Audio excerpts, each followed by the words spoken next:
Hey everybody, welcome to the channel and welcome to the conference. All honor, glory, and praise be to our one and only Lord and Savior, Jesus Christ. This is a workplace conference. You know, I said that I was going to do some conferences pertaining to various workplaces for, I guess I had intended on doing it for a week, but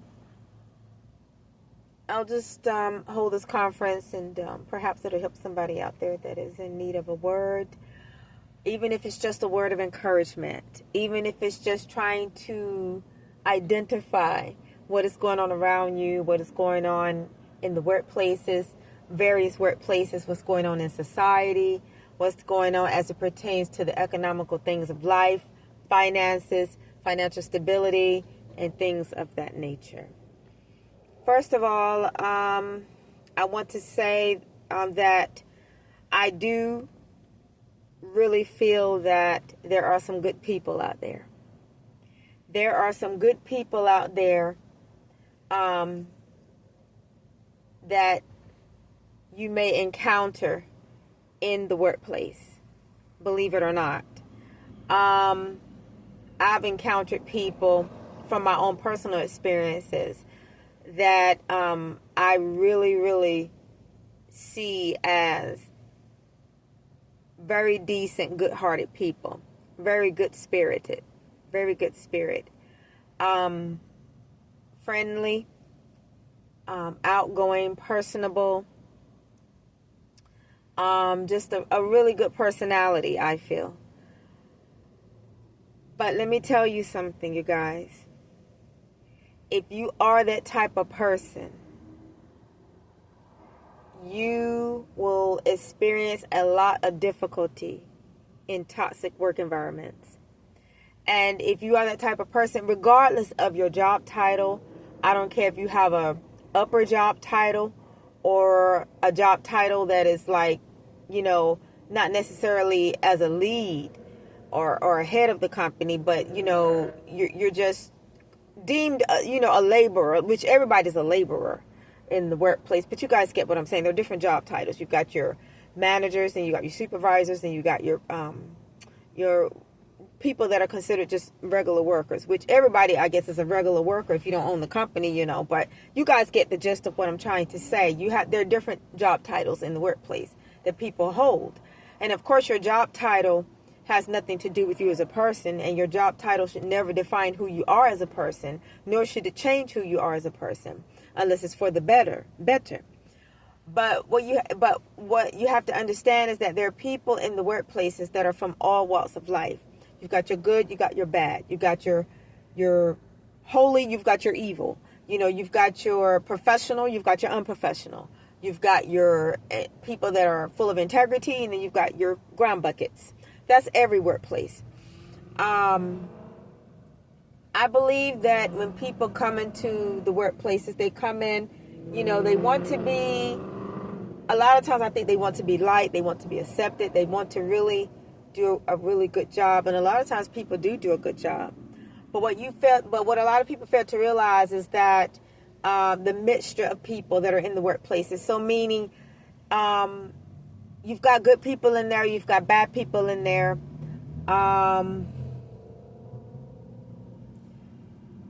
The good people, most likely, they know what's going on, and they're only there by the grace of God. And the bad people are there because, well, birds of a feather flock together. And people are going to want to secure and cement whatever they feel their position is. And if somebody's coming in and they have integrity, they're decent, they're not going to want somebody like that there. So let me tell you guys something. Something was coming to mind. I think I lost it. It was something pertaining to decent people coming into a toxic environment. It's kind of like the world system. If there's ever somebody that can make a change or make a real difference and improve the status of society, they will either want that person out or get that person in and find out what that person is about and try to boot that person out. And they will do it by any means necessary. And if God allows it, they will be successful in that. Although no weapon formed against that person shall prosper, perhaps God is removing somebody from a toxic environment because he does not want them to become tainted or to have their personality altered in a negative way by way of being around so much negativity and so many negative people. There are people in the world that can make a real difference in this world, even in this country, the United States of America. But they won't. But those that desire that other people be in lack and deprivation, they won't allow those people to take positions of power. Or if they take positions of power, they won't allow them to hold them or hold that position or maintain that position. And even if they do maintain that position, that person still will not be given but so much leverage, because the wicked will want to keep things as is. They want to keep people impoverished. They want to keep people depressed. They want to keep people homeless. They want to keep people hungry. They want to keep people thirsty. They want to keep people in lies and deception, which is by way of the structure and the construct of this matrix that we have around us and that we live in. So they won't. I'm hearing freedom mind. Freedom. What am I hearing? Freedom mindness. They don't want people that are free in mind to be in charge. They don't want people that they cannot treat as puppets to be in charge of anything. It doesn't matter what the label of the business is. It could be the world system, or it could be the workplaces, it could be the churches. People never want decent people in charge of anything. And if you come in and you're somebody that has integrity amidst a group of folk that don't, you're going to have a very difficult time. And that's in any arena, whether if it be political, workplaces, religious settings, what else? Just anything.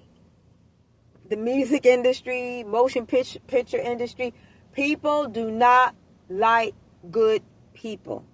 People do not like people that have integrity, because the wicked does not like change. They want things to stay exactly the way that they are, so that they can continue with their manipulations, their lies, and their deceptions.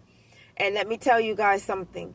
God has his way of moving people out of position. So meaning, you may have, let's just say somebody went to work for a clothing business, and it was a very successful and prosperous clothing business, and they just needed somebody else to come in and be like the regional manager, so he or she looked over multiple stores that are a part of that body, that collective body of establishments, or whatever you want to call it. However I'm trying to say it, y'all get the gist of what I'm saying. So anyway, and let's just say you're coming in and you're cleaning up the stores and you're organizing the stores, and while you're in there, you see some things in there that are unethical. I think that's the correct word, utilization of that word. You start to see some things that are crooked and some shady dealings going on, and you're determined you're going to clean up that mess, and you're going to make sure that people get decent pay rates and that they are treated fairly and with respect. And okay, the simple fact that you are that type of person, there will be other bodies there, collective bodies there, that will come together to get you up out of there. Why? Because they don't want people in there unless it's somebody that's just like them. They don't want people in there unless it's somebody that is like-minded. Somebody that lies, schemes, does things to try to hurt other people, try to hurt other people's careers, try to hurt other people's financial stabilities, try to hurt other people's livelihoods, try to make people lose their homes and their cars and their jobs so their children can't eat and their wives can't eat, their husbands can't eat, their families can't eat. Come on now. So when you go into establishments, you guys, it's very important that you don't go in there blind, and that you don't allow smiles and grins and welcome aboard and all that. Don't allow that hoopla to deceive you. Welcome aboard on what? The hell ship? I mean, come on, y'all. Sometimes people always think of a storm at sea as being the actual water, but sometimes a storm is inside the boat. My gosh. So when you find yourselves in those types of environments, let me tell you guys something. Move in silence. And no matter what you think of that place, while you are on that particular payroll, just keep it to yourselves. You can't trust nobody in the workplace. Trust is earned. And if you meet somebody and you feel like, Lord forgive me, I'm not going to say you can't trust nobody in the workplace, because you can. But it will only be somebody by which your spirit agrees with theirs. It's a spiritual thing. It's not a grinning thing. It's not a handshake thing. It's not a welcome aboard thing. It's not a let's go out to lunch thing. You know what I'm saying? It's not, oh, well, let me include you in this thing. Who come on. It's not that. It's not the external. It's the internal. That's what I'm talking about. And I tell you, I've come across people that have good spirits. They have good spirits, but they don't last long in toxic environments. And then there's some people that do last long in toxic environments because God has them there to perhaps be a light in the midst of that dark environment to show somebody else the way. Because a lot of people just cannot deal with toxic environments. And me personally, I've never been in anything but toxic work environments. So I know the game. And I am the game. And nothing gets by me. And that's why, I feel like that I'm more than qualified to hold these conferences to help other people out that have not had the experience in the workplaces that I've had under my belt. I want to almost say I've seen it all and heard it all. And so, like I said, I'm not tooting my own horn or anything like that, but I feel like I'm more than qualified to help show somebody else the way. And let me tell you something. Let me tell you how you read a work environment. You watch the people around you. And you not only watch the people around you, but watch the people that don't deal with anybody. They've just told you what you are around,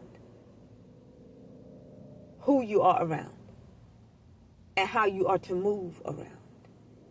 You don't trust nobody unless you are spirit-led by God. Spirit-led. Not the grinning, not the handshake, not the welcome aboard, but spirit.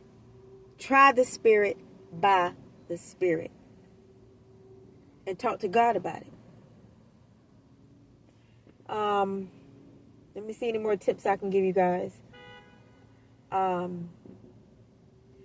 There's a saying that we used to say back in the day. And this was when, you never could trust anybody in the workplace, but this is back when people were a little bit different. You could talk to people and laugh and joke and trip out. And the saying that people used to say was, I came that looking, I can leave that looking. Now, that was the phrase back in the day, y'all. But, we live in a different kind of world now, But me personally, I worked at places where, we would just be in there tripping out with your coworkers, and folks just cutting up, and once you get to know people, and what they call breaking the ice, and this, that, and the third, and it was people in the workplaces, they were funny, and from my own personal experience, I can remember, working around people. I'm not saying I trusted them, no, but they were funny, and what we used to call tripping out. I guess you could trip out with them, or you get a laugh here and a laugh there. But you guys, let me tell you something. We don't even live in that kind of world anymore. We don't even live in that kind of world anymore. We live in the kind of world now where you go in, you do your job, you keep your mouth shut, and you leave. That's the kind of world we live in now. And it's always been that way, but it ain't always been this way, if you guys catch my drift.